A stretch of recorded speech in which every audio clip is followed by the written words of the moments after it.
Oh, my bookmark fell out already. Good morning everybody, welcome back to Morning Bible. It's wonderful to have you. Sorry there wasn't a video up on Saturday. I just gave myself a day off. I've been doing this 6 days a week for I don't know how many weeks now, so I figured one day off wouldn't hurt too much. But we are back. We're back in Luke chapter 16. We're going from verse 18 today, which is good. Just a tiny little passage and then proper chunk of a passage for us to get into. So let's get going. Starting off with the little chunk, verse 18. It's just a single verse. It says, everyone who divorces his wife and marries another commits adultery, and he who marries a woman divorced from her husband commits adultery. So quite a simple little instruction really. Jesus is just sort of going around clearing up some of the misconceptions that there were at the time. What was happening quite a lot in this period was a lot of people were, in order to sort of basically sleep around, they would marry someone and then divorce them, and then marry another and then divorce them, and they were just kind of going through and divorcing as if it wasn't a big deal. And so Jesus comes in and is very explicitly saying, no, you don't divorce someone. If you divorce and then marry someone else, that isn't like you've been faithful twice, that is you committing adultery, plain and simple. This little passage is also said in Matthew, but there is a slight distinction in Matthew. He says, everyone who divorces his wife and marries another commits adultery, unless in the case of sexual immorality. It doesn't specify what sexual immorality is, but the Bible talks a lot about that, and so that's a whole another video's worth of content to look at, which we won't do today because we have another bit of passage to get into now, which is from verse 19. Jesus gives a parable. It's the parable of the rich man and Lazarus. It says, there was a rich man who was clothed in purple and fine linen, and who feasted sumptuously every day. And at his gate was laid a poor man named Lazarus, covered with sores, who desired to be fed with what fell from the rich man's table. Moreover, even the dogs came and licked his sores. The poor man died and was carried by angels to Abraham's side. The rich man also died and was buried. And in Hades, being in torment, he lifted up his eyes and saw Abraham far off with Lazarus at his side. And he called out, Father Abraham, have mercy on me, and send Lazarus to dip the end of his finger in water and cool my tongue, for I am in anguish in this flame. But Abraham said, Child, remember that you in your lifetime received your good things, and Lazarus in like manner bad things. But now he is comforted here, and you are in anguish. And beside all this, between us and you, a great chasm has been fixed, in order that those who pass from here to you may not be able, and none may cross from there to us. And he said, Then I beg you, Father, to send him to my father's house, for I have 5 brothers, so that he may warn them, lest they also come into this place of torment. But Abraham said, They have Moses and the prophets, let them hear them. And he said, No, Father Abraham, but if someone goes to them from the dead, they will repent. And he said to him, If they do not hear Moses and the prophets, neither will they be convinced if someone should rise from the dead. So it's quite a long little chunk, but we'll go through it bit by bit now. And we sort of had the overall story, and now we'll go through the details. So the parable has 2 main characters, and then Abraham arrives later. So the 2 main characters are this rich man who is nameless, and this poor man called Lazarus. Now we kick off with a description of the rich man, and it's quite clear that he's wealthy. It says that he was clothed in purple and fine linen. Purple has throughout the ages been a very expensive colour to create. The dyes that you need to create purple are quite expensive, quite luxurious, so it was always a very luxurious colour. And he feasted sumptuously every day, so he basically ate what he wanted because he could afford it. And at his gate was laid a poor man named Lazarus, covered with sores. So Lazarus is sick, he's got skin disease, and so at the time he would have been treated terribly, he would have been homeless. He desired to be fed with what fell from the rich man's table. So Lazarus, sorry my back, Lazarus doesn't want very much. He's in a very humble position, and so what he's looking for is very humble. He just wants to eat the scraps that fall from the rich man's table. But he doesn't get it. He gets denied that. It says, moreover, even the dogs came and licked his sores. So this isn't talking about sort of the nice domesticated puppies kind of thing. These are stray dogs.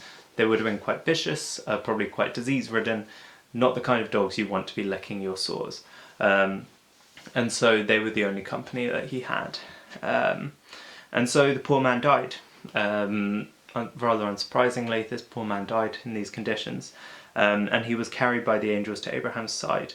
The rich man also died and was buried. So we see that the rich man was buried. He could afford to have a proper funeral, but the fact that the poor man doesn't get buried shows that, yeah, there was literally no one there helping him. There was no one there sort of being compassionate, charitable towards him. And most of that blame falls on this rich man because Lazarus was living right at his gate, right on his doorstep. And so they're both taken to the afterlife, but it says the rich man was taken to Hades in torment. So Hades was the sort of Greek god of death, and so this passage isn't necessarily, saying the Greek gods are real and who went to them. It's just more sort of using the language of the time, saying this man went to hell. And so the rich man ends up in torment, in hell, in fire, and he lifts up his eyes and he sees Abraham. So Abraham is the father of the Jewish faith, the original sort of Jewish person who Jesus chose, not Jesus, who God chose. He said, "You're going to father this great nation," and he made Abraham's wife pregnant, even though they were both too old, and from them all the Jewish people came. And so Lazarus is stood with Abraham. So Abraham is sort of this symbol of God's faith and how God stands by people and chooses people and has a plan for everything. And so Lazarus is up with him. And so the rich man calls out, "Father Abraham, have mercy on me and send Lazarus to dip the end of his finger in water and cool my tongue, for I'm in anguish in this flame." So the roles have completely been reversed now. It's now the rich man who is begging for help. And specifically the rich man knows Lazarus' name. He says, "Send Lazarus." And so the rich man would have been, during his lifetime, aware of Lazarus' difficulties because he knows him enough to know his name, and yet he didn't help him. And the thing that he asks now is even smaller. It isn't even the droppings from his table, it's one finger of water on his tongue to cool it from the flames. But Abraham says, "Child, remember that you in your lifetime received your good things, and Lazarus in like manner received bad things. But now he is comforted here and you are in anguish." So it's what we always talk about in Luke.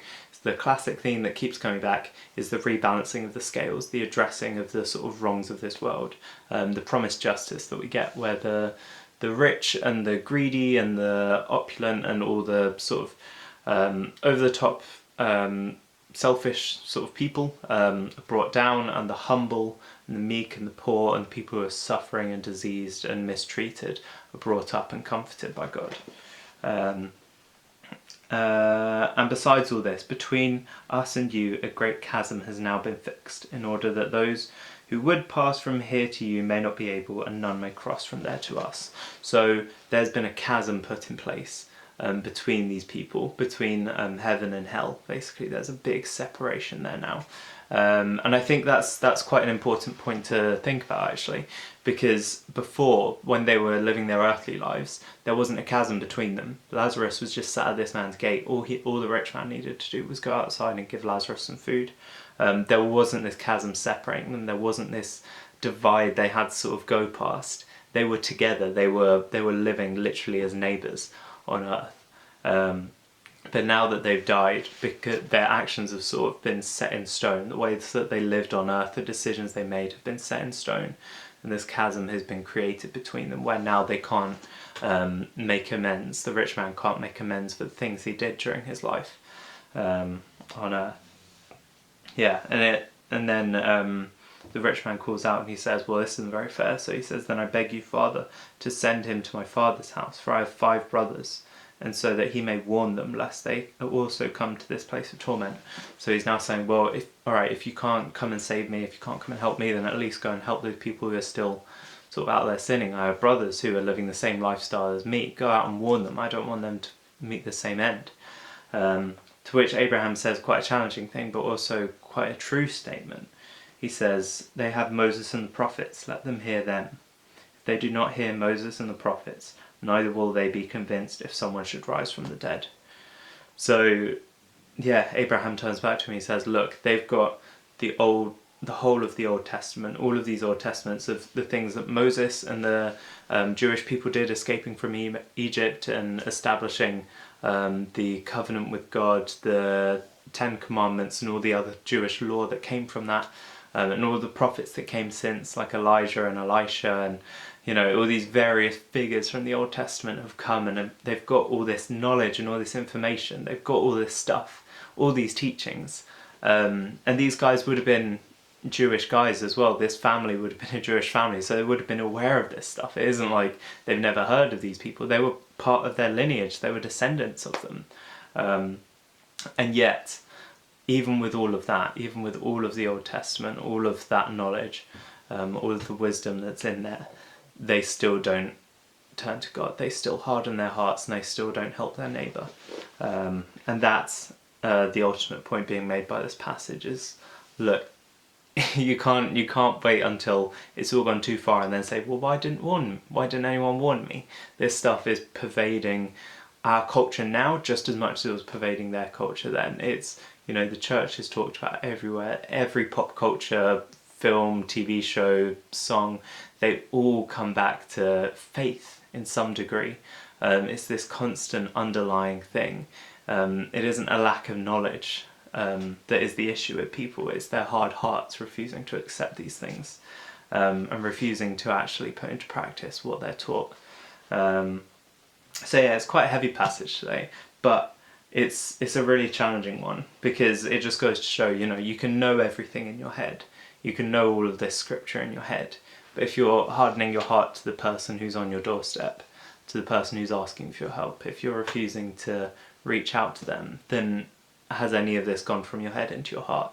Because that's where it needs to be. That's where it matters. So yeah, that's today's passage. Thank you all very much for watching. I hope you have a wonderful day, and I'll see you all tomorrow morning. Much love. Bye bye bye.